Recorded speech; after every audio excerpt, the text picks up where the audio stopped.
What's up, everybody? It's Eric. I'm back in the model studio. I know it's been quite a while since I've actually uploaded a video to this channel. I have another big channel for RC cars that mainly takes up most of my time as far as YouTube. But I do like to incorporate some videos from time to time on the scale modeling. I definitely want to show off this guy right here that I just finished. This thing was so much fun to build, but at the same time, it was such a major challenge. Let me slide this out of the way real quick. It was this kit right here. The AMT 57 T-Bird. It's kind of an old kit, I guess, as far as the tooling and the mold on it was really old. I really wish they would reissue that kit with all fresh tooling, so we got some nice clean parts and stuff. But it was still a pleasure to build. I had to pretty much prep every single part, and no matter how small it was. I had to sand it down, shape it. The panel lines on this car were hardly non-existent, so I had to very carefully shave out the panel lines on it. It didn't turn out perfect just because of the way some of the curves are and stuff. It was really tricky. I just used my knife right here to do it. I'm gonna go ahead and pop the hood real quick, very carefully without scratching the paint, so you can see the engine. I was just gonna do a box stock build on this car because of the way that the kit was, but I just decided to, hey, just take my time with it, and it's not going anywhere. And we're gonna make it right. So I went ahead and added in as many little extra details as I could, as far as plug wires, battery cables, little wires along the fender, inside the fenders there, the radiator overflow hose, just every little thing I could do just to kind of make it look real. And a little oil dipstick, might be kind of hard to see, but it's right in there in that vicinity.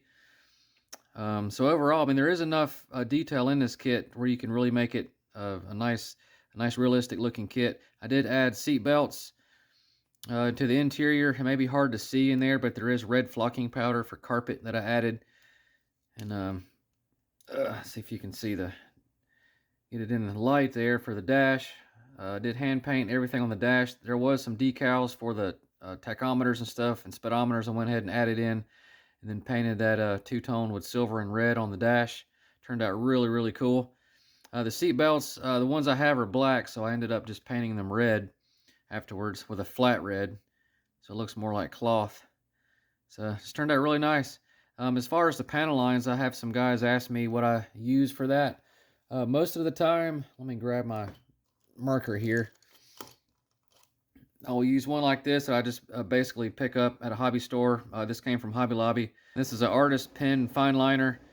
It works perfect. This is a 0.05 super fine tip, which works perfect for getting inside the little panel lines. But make sure your paint is completely dry and cured before you do it, because if any kind of sticky paint or any kind of residue inside those panel lines will clog up the tips on these things because they're so small. But for this car, it being a white car, I used a Gundam marker. Let's see if I can find that real quick.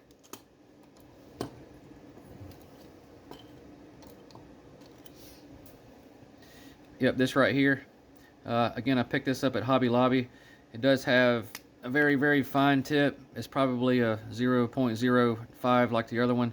Super fine, but it will clog up really easily, so you have to be really careful. There's no any kind of residue or tacky paint inside your panel lines when you do it, so just make sure everything's really cured and it draws them out really nice. As far as the paint job, it is just a Tester's white spray enamel. I'm kind of old school. I don't use airbrushes or anything like that. I just use good old rattle can. But I use the Tester's, or sometimes I will use the Tamiya lacquers. I do like how those turn out, have a really nice finish. They lay really smooth and dry tight, and they dry fast, which is the best thing. These enamels, you know, once I spray a body, I'll usually prep and spray the body first before I even start building the kit, and you know, let it cure for a good week and a half before I even start messing with it. And that's the last thing you want to do, is get fingerprints and mess up your paint job. This one did have a little bit of orange peel in it. The white can that I had was a little tricky spraying out. It didn't come out quite the way that I liked it to. So I did, you know, wet sand and kind of smooth out some of the orange peel, but overall she turned out really pretty. I did add a little antenna right there just for a little more realism. Basically just used some wire, this stuff right here. Now, I picked this up at Wally World. It's very small gauge wire, works perfect for making antennas.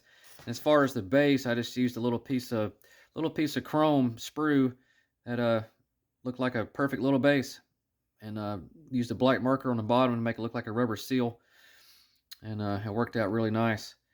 There's a quick shot of the back and a quick shot of the front. I'll probably drop the camera so I can get around the car and get some better shots of it. There we go. That's a little easier. I can kind of go around the car here. Let you see the back. 1957 T-Bird. Oh yeah, she turned out so nice. I love the white and red. It makes a nice color scheme there. Yeah, what I do is when I find a car that I want to build, I will go online and get reference material. I'll look at the colors that I want, interior colors, stuff like that. So I got a plan going into it. I'll find something that I really like, and I'll kind of mimic that, and then do a few extra little details along the way. Again, there's a nice shot of the engine. Try to get it more in the light. Got a funky light situation here. Oh yeah, looks like she wants to fire up and cruise the strip. The bottom, I didn't really do it too much to the bottom. It's just it's very basic. Everything was molded into the chassis, like all the exhaust and the rear end and axles and all that. So I just hand painted all that, which I love hand painting. It's nice and relaxing. Kind of a quick tip if you want to make your headlights look a little more realistic. I went behind the lenses with a chrome Molotow pen to make a little bit of a reflective surface, and then I went around the actual clear lens with black marker, just a black Sharpie, to kind of make it look like it's got a rubber seal in there, and to bring out the light just a little bit more. That's something I try to incorporate on all my cars now. Alright guys, just kind of a quick video. Just wanted to show this car off. I do have several other cars that I have completed recently, and I'll try to put up a quick video on those here as soon as I can. But anyway, this is the AMT 57 T-Bird. Quite the challenge. If you want to build it where it looks really nice, but hey, that's just part of the fun. Just take your time and enjoy what you're doing. It's all about the build, because once these things hit the shelf, it's on to the next one. So, all right, guys, a lot of fun. We'll see you next time.